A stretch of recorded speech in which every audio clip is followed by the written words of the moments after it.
Hello guys, welcome to the channel. I am Joydeep and back with a new learning video. So आज के इस video में हम बात करेंगे कि कैसे फेयर वैल्यू गैप के थ्रू टॉप डाउन एनालिसिस का यूज करके मल्टीपल टाइम फ्रेम पर आप एक इफेक्टिव एंड प्रिसाइज एंट्री ले सकते हैं। और हाँ, हम आईसीटी के कुछ पावरफुल कंसेप्ट्स जैसे कि आईआरएल एंड ईआरएल, इसी के साथ एडवांस्ड मार्केट स्ट्रक्चर शिफ्ट को भी एक्सप्लोर करेंगे।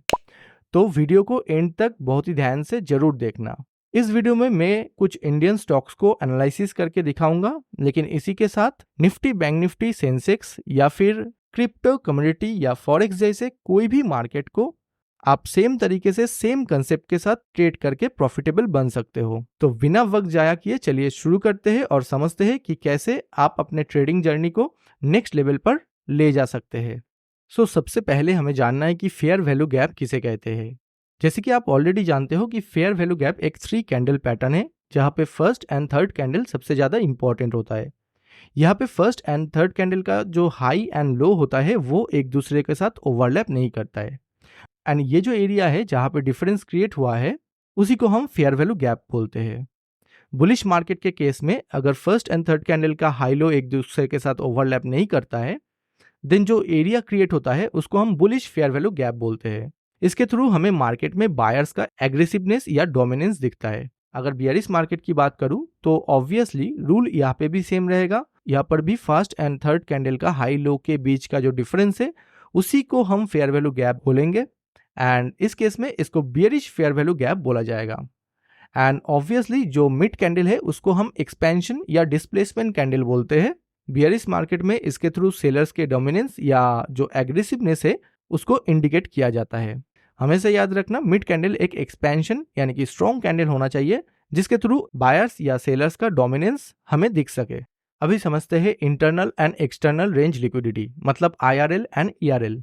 सिंपली जब मार्केट कोई भी एक साइड ट्रेंडिंग होता है, जैसे कि अगर बुलिश मार्केट की बात किया जाए, तो जब फेयर वैल्यू गैप क्रिएट होता है, जैसे कि यहाँ पे आपको दिख रहा है first, second and third candle के थ्रू जो फेयर वैल्यू गैप क्रिएट हो रहा है, तो उसी फेयर वैल्यू गैप को हम इंटरनल रेंज लिक्विडिटी बोलेंगे, क्योंकि ये जो प्राइस रेंज है इस प्राइस रेंज के अंदर ये फेयर वैल्यू गैप क्रिएट हुआ है। तो ये जो लिक्विडिटी है मार्केट के लिए वो इंटरनल लिक्विडिटी है, एंड जो स्विंग हाई क्रिएट हुआ है ये इंटरनल लिक्विडिटी पे आने के बाद मार्केट उसी स्विंग हाई यानी कि एक्सटर्नल लिक्विडिटी को टारगेट करता है। बेसिकली मार्केट ऐसे ही काम करता है कि मार्केट आईआरएल से ईआरएल तक मूव करता है। अगर मान लीजिए ईआरएल बनने से पहले ही, मतलब जो स्विंग हाई है वो क्रिएट होने से पहले ही जो हमारा फेयर वैल्यू गैप था वो मिटिगेट हो जाए, मतलब यहाँ पे आप देख सकते हो जो फोर्थ कैंडल है, इस फोर्थ कैंडल ने इस प्रीवियस फेयर वैल्यू गैप को मिटिगेट कर दिया।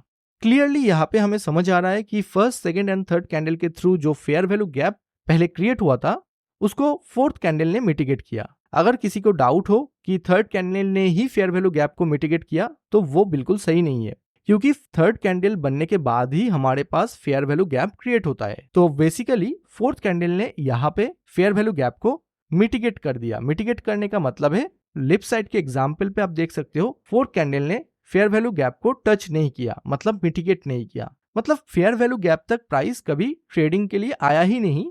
बाद में जब फेयर वैल्यू गैप पे प्राइस आया देन वहां से रिएक्ट करके ईआरएल तक मूव किया। लेकिन सेकंड सिनेरियो में प्राइस ने फोर्थ कैंडल के थ्रू ही फेयर वैल्यू गैप को मिटिगेट कर दिया।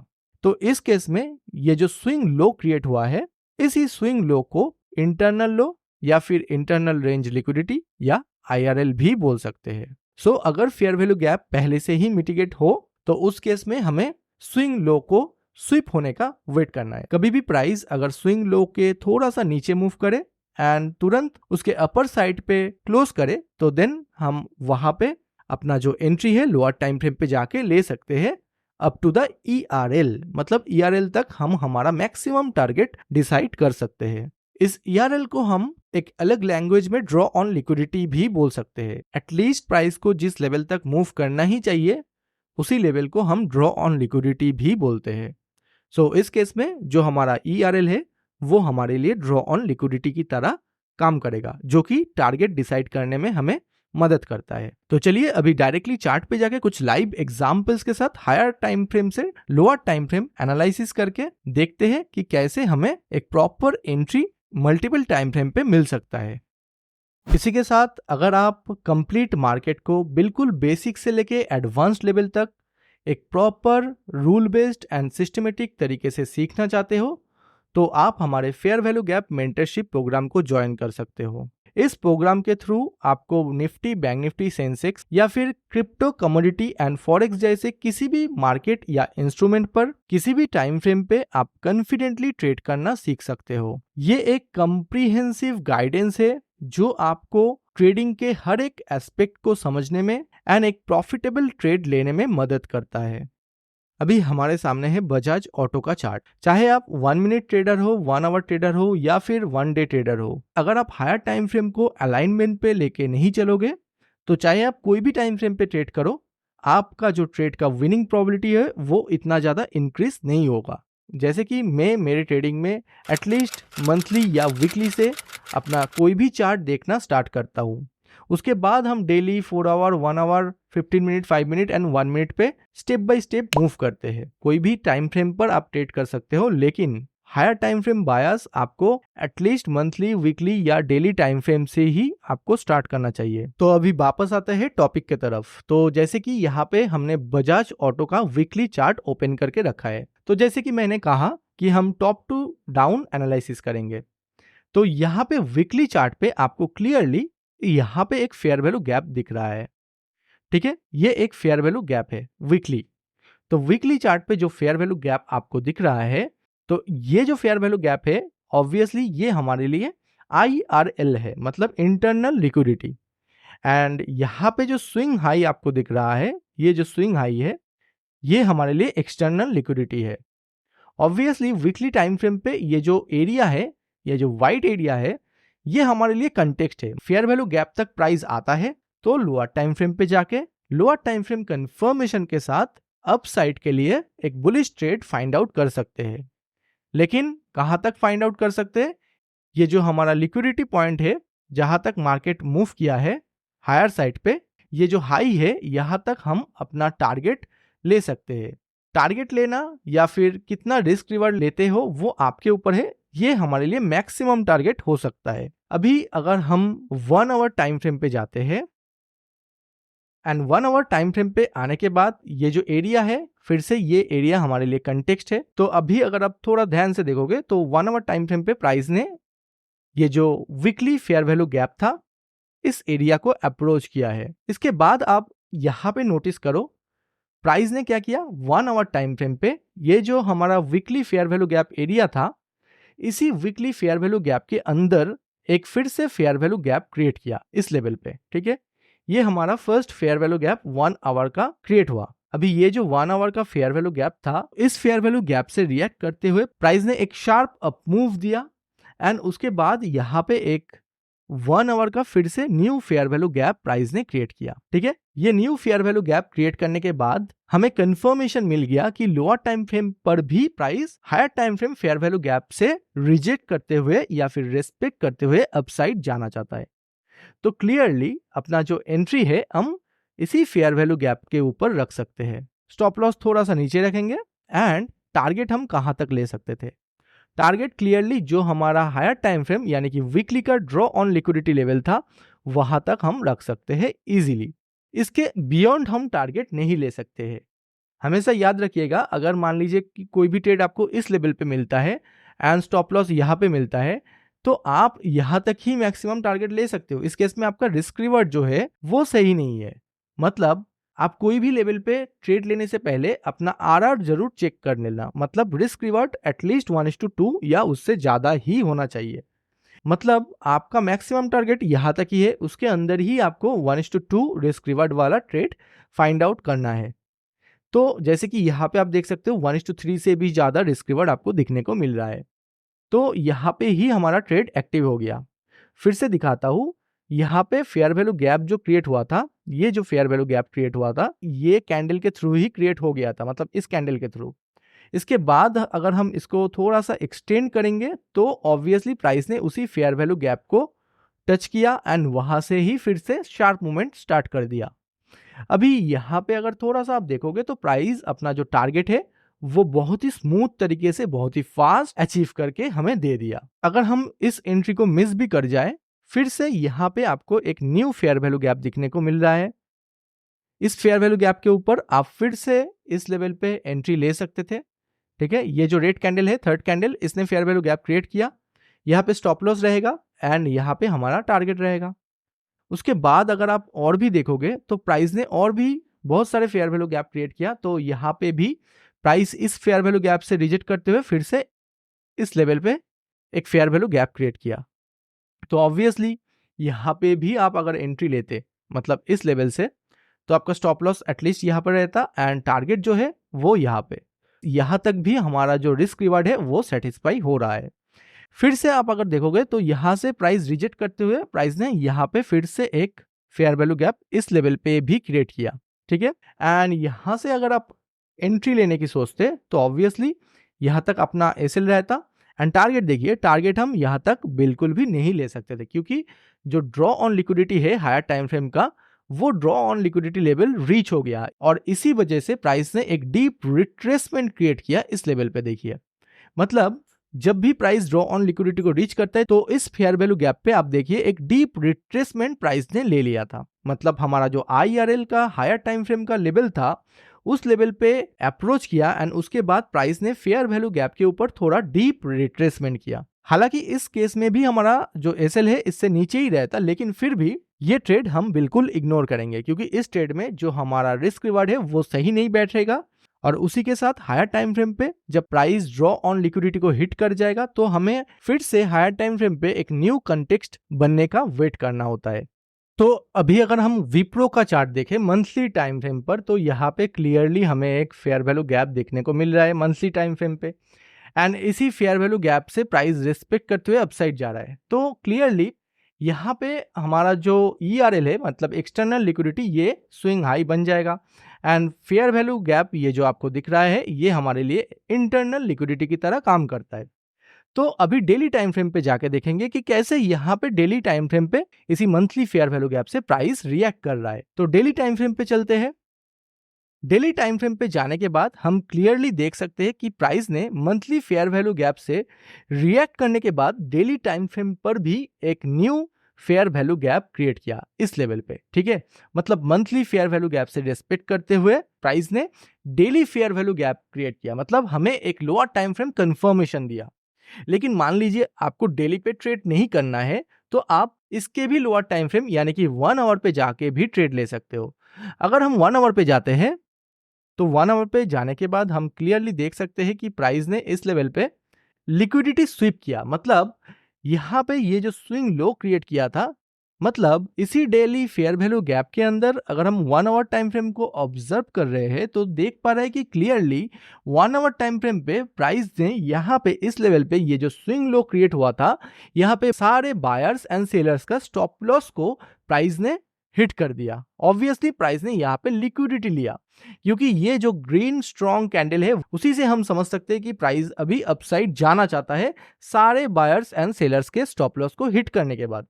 तो स्टॉप लॉसेस कलेक्ट करने के बाद, जिसको हम लिक्विडिटी या टर्टल सूप भी बोलते हैं, आप मेरे टर्टल सूप वाला वीडियो भी देख सकते हो, आपको बहुत ज्यादा फायदा मिलेगा। टर्टल सूप होने के बाद प्राइस ने 1 आवर पे यहाँ पे एक proper fair value gap create किया है इस लेवल पे। ठीक है, यहाँ पे आप क्लियरली देख सकते हो प्राइस ने एक 1 आवर पे proper fair value gap create किया है। ठीक है, तो अगर फेयर वैल्यू गैप क्रिएट करने से पहले प्राइस लिक्विडिटी को स्वीप करता है तो हमारा जो प्रोबेबिलिटी है ट्रेड का वो और भी ज़्यादा बन जाता है। तो पहले हम मंथली टाइम फ्रेम से डेली टाइम फ्रेम पे मूव किया and monthly time frame fair value gap से डेली फेयर वैल्यू गैप को आइडेंटिफाई किया एंड उसके अंदर हम पहले 1 आवर का लिक्विडिटी स्वीप आइडेंटिफाई किया एंड उसके बाद 1 आवर का फेयर वैल्यू गैप आइडेंटिफाई किया। आपको अगर लोअर टाइम फ्रेम पे ट्रेड करना है तो इसके भी अंदर जाके, मतलब 15 मिनट या 5 मिनट पे जाके, ये जो लेवल है इस लेवल पे आप सेम तरीके से लो और भी लोअर टाइम फ्रेम पे जाके भी ट्रेड कर सकते। अगर आप 1 आवर या 15 मिनट पे ट्रेड कर रहे हो तो आपका जो एक्यूरेसी है वो भी बढ़ जाता है एंड आप एक अच्छा खासा टारगेट इंट्राडे पे ही अचीव कर सकते हो। जैसे कि यहाँ पे अगर हम एंट्री लेते तो यहाँ पे एंट्री लेने के बाद हम क्लियरली देख सकते हैं यहाँ पे हमारा स्टॉप लॉस रहेगा एंड टारगेट कहाँ तक रहेगा। टारगेट क्लियरली हमारा जो ड्रॉ ऑन लिक्विडिटी था जो कि यहाँ तक है, तो इस लेवल तक हम अपना टारगेट ले सकते हैं, लेकिन इतना हाई टारगेट लेने की कोई भी ज़रूरत नहीं है। अगर हम डेली टाइम फ्रेम के अंदर जाके 1 आवर देख रहे हैं तो डेली का जो हाई है जो कि यहाँ पे है, यहाँ तक हम अपना टारगेट रख सकते हैं, वही हमारे लिए सही होगा।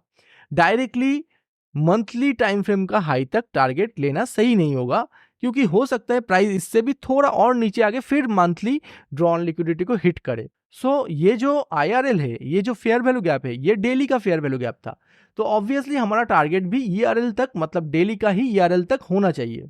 तो इस केस में आप देख सकते हो प्राइस ने बहुत ही शानदार तरीके से एक शार्प मूवमेंट के साथ अपना टारगेट हिट करके दे दिया। तो इसी तरीके से अगर आप मल्टीपल टाइम फ्रेम को अलाइनमेंट पे लेके ट्रेड करोगे तो इसी तरीके से प्राइस बहुत ही फास्ट आपका जो टारगेट है वो हिट करके देगा। इसलिए मल्टीपल टाइम फ्रेम एनालिसिस या फिर टॉप डाउन एनालिसिस, जिसमें हायर टाइम फ्रेम के साथ हम लोअर टाइम फ्रेम को अलाइनमेंट पे लेके चलते हैं, वो बहुत ही जरूरी है। अभी हमारे सामने है अपना लास्ट एग्जाम्पल जो कि सबसे ज़्यादा इंपॉर्टेंट है। यहाँ पे आपको बहुत कुछ इंपॉर्टेंट सीखने को मिलेगा। जैसे कि यहाँ पे क्लियरली आप देख पा रहे हो प्राइस ने प्रीवियस स्विंग हाई को ब्रेक किया, मतलब प्राइस बुलिश है। उसी के साथ प्राइस एक फेयर वैल्यू गैप के थ्रू इसको ब्रेक किया एंड इसके अपर साइड में क्लोज किया। तो ये जो कंडीशन है इसको हम ऑर्डर फ्लो बोलते हैं, मतलब प्राइस ने एक ऑर्डर फ्लो क्रिएट किया एंड इसी लेग को, इस प्राइस लेग को हम ऑर्डर फ्लो लेग बोलते हैं। अभी इस लेग में ये जो फेयर वैल्यू गैप है ये ऑब्वियस रीजन से हमारे लिए इंटरनल रेंज लिक्विडिटी बन जाता है वीकली टाइम फ्रेम पर, एंड ये जो हाई है ये एक्सटर्नल रेंज लिक्विडिटी हमारे लिए बन जाता है। ये याद रखिएगा, ये बहुत ही इंपॉर्टेंट रूल है, मतलब internal to external price move करता है। अभी हमें क्या जरूरत है, लोअर टाइम फ्रेम कंफर्मेशन की। अभी अगर हम 1 आवर टाइम फ्रेम पे जाएंगे, हम क्लियरली यहाँ पे देख सकते हैं कि प्राइस ने यहाँ पे ये जो वीकली टाइम फ्रेम था, इसी वीकली टाइम फ्रेम से रिएक्ट करते हुए फेयर वैल्यू गैप क्रिएट किया ठीक इस लेवल पे। तो इसी फेयर वैल्यू गैप को अगर हम थोड़ा एक्सटेंड करेंगे तो देख पाएंगे कि नेक्स्ट कैंडल ने ही फेयर वैल्यू गैप से रिजेक्ट करके थोड़ा सा अपसाइड मूवमेंट किया।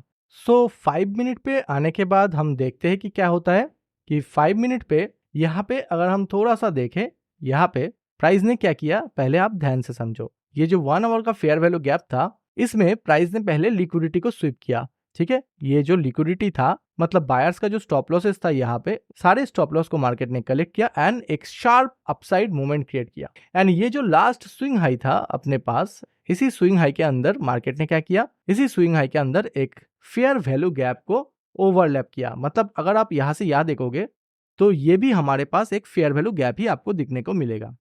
मतलब ये जो लास्ट स्विंग हाई था उसके साथ फेयर वैल्यू गैप ओवरलैप करते हुए आपको दिख जाएगा। अभी अगर आप यहाँ पे ध्यान से देखोगे, यहाँ पे एक फेयर वैल्यू गैप था, एक स्विंग हाई था जिसको हम ऑर्डर फ्लो भी बोल सकते हैं। अगर कलर सेम हो कैंडल्स का तो उसे हम ऑर्डर ब्लॉक भी बोलते हैं। तो उसके बाद मार्केट ने क्या किया, लिक्विडिटी को ग्रैब किया। मतलब जब भी मार्केट लिक्विडिटी ग्रैब करने के बाद कोई प्रीवियस फेयर वैल्यू गैप को, मतलब यहाँ पे आप देखिए ये हमारे पास एक बियरिश फेयर वैल्यू गैप था, ये बियरिश फेयर वैल्यू गैप को डिसरेस्पेक्ट करते हुए प्राइस ने एक सिग्निफिकेंट लार्जर साइज का bullish fair value gap create किया। मतलब ये जो बुलिश फेयर वैल्यू गैप है ये बहुत ज्यादा स्ट्रॉन्ग हम मान सकते हैं, क्योंकि यहाँ पे एक बियरिश फेयर वैल्यू गैप को प्राइस ने डिसरेस्पेक्ट करते हुए ये bullish fair value gap create किया। यहाँ पे प्राइस ने लिक्विडिटी स्वीप किया एंड यहाँ पे प्राइस ने ऑर्डर फ्लो क्रिएट किया। एंड ये जो फेयर वैल्यू गैप है एंड ऑर्डर फ्लो का लेवल है वो एक दूसरे के साथ ओवरलैप कर रहा है। इस केस में हमारे पास एक हाई प्रोबेबल कंडीशन बन रहा है एंट्री के लिए, एंड वो भी 5 मिनट पे। कोई भी मार्केट में अगर लिक्विडिटी स्वीप होने के बाद फेयर वैल्यू गैप क्रिएट होता है वो बहुत ही ज्यादा high probable fair value gap माना जाता है। एंड अगर आप थोड़ा सा यहाँ पे देखोगे तो इसको हम एडवांस्ड मार्केट स्ट्रक्चर शिफ्ट भी बोलते हैं। क्यों? मतलब जब भी price higher time frame fair value gap से रिएक्ट करते हुए प्रीवियस स्विंग लो में जो लिक्विडिटी था उसको ग्रैब करते हुए कोई प्रीवियस फेयर वैल्यू गैप को डिसरेस्पेक्ट करते हुए एक new fair value gap create करता है एंड उसी के साथ साथ प्रीवियस स्विंग हाई को भी ब्रेक करता है, तो उसको हम एडवांस्ड मार्केट स्ट्रक्चर शिफ्ट बोलते हैं। यहाँ पे प्राइस ने 1 आवर फेयर वैल्यू गैप जो कि हायर टाइम फ्रेम का फेयर वैल्यू गैप था, उसी लेवल पे आने के बाद मार्केट ने यहाँ पे लिक्विडिटी ग्रैब किया। ये जो बियरिश फेयर वैल्यू गैप था जो कि रिटेलर्स को मैनिपुलेट करने के लिए क्रिएट किया गया था, उसको प्राइस ने एक प्रॉपर एक्सपेंशन कैंडल के साथ डिसरेस्पेक्ट करते हुए एक new fair value gap create किया एंड प्रीवियस जो स्विंग हाई था उसको भी प्राइस ने ब्रेक किया। तो यहाँ पे इस लेवल को हम ऑर्डर फ्लो या फिर एडवांस्ड मार्केट स्ट्रक्चर शिफ्ट भी बोल सकते हैं। एंड ये एडवांस मार्केट स्ट्रक्चर शिफ्ट का जो लेवल है, ये लेवल हमारे लिए बहुत ज्यादा इंपॉर्टेंट लेवल है एंट्री के लिए। तो अगर हम इस लेवल से एंट्री करेंगे तो हमारे लिए टारगेट जो है वो मैक्सिमम यहाँ तक ही रह सकता है, क्योंकि ये हमारे लिए वीकली टाइम फ्रेम का ड्रॉ ऑन लिक्विडिटी है। तो ऑब्वियसली वीकली टाइम फ्रेम का ड्रॉ ऑन लिक्विडिटी तक ही हम अपना मैक्सिमम टारगेट ले सकते हैं। तो यहाँ पे अगर हम एंट्री लेंगे तो टारगेट हमारा यहाँ तक बनेगा एंड स्टॉप लॉसेस यहाँ तक। तो यहाँ पे हम आप देख सकते हो 1:3 के आसपास आपको रिस्क रिवार्ड मिल रहा है। तो यहाँ पे आप क्लियरली देखो प्राइस ने बहुत ही आसानी से आपका जो ट्रेड है वो एक शार्प ग्रीन कैंडल के साथ हिट करके आपको दे दिया है। आई होप कि इस वीडियो से आपको बहुत ही ज्यादा कुछ सीखने को मिला है। तो चैनल को लाइक शेयर सब्सक्राइब जरूर करें एंड ज्यादा से ज्यादा शेयर करें। एंड आपको कुछ भी डाउट हो तो आप हमें कमेंट करके भी पूछ सकते हो। साथ ही साथ आपको अगर कंप्लीट सिस्टमेटिक तरीके से सीखना है, हमारे फेयर वैल्यू गैप मेंटरशिप को भी ज्वाइन कर सकते हो। And there is also free Telegram channel जहां पे मैं लाइव मार्केट में अपडेट्स शेयर करता रहता हूं, जिसका लिंक आपको डिस्क्रिप्शन बॉक्स में मिल जाएगा। तो इस वीडियो में इतना ही रखते हैं एंड मिलते हैं नेक्स्ट वीडियो में ऐसे ही कुछ यूजफुल लर्निंग कंटेंट के साथ। तब तक के लिए thank you and happy trading.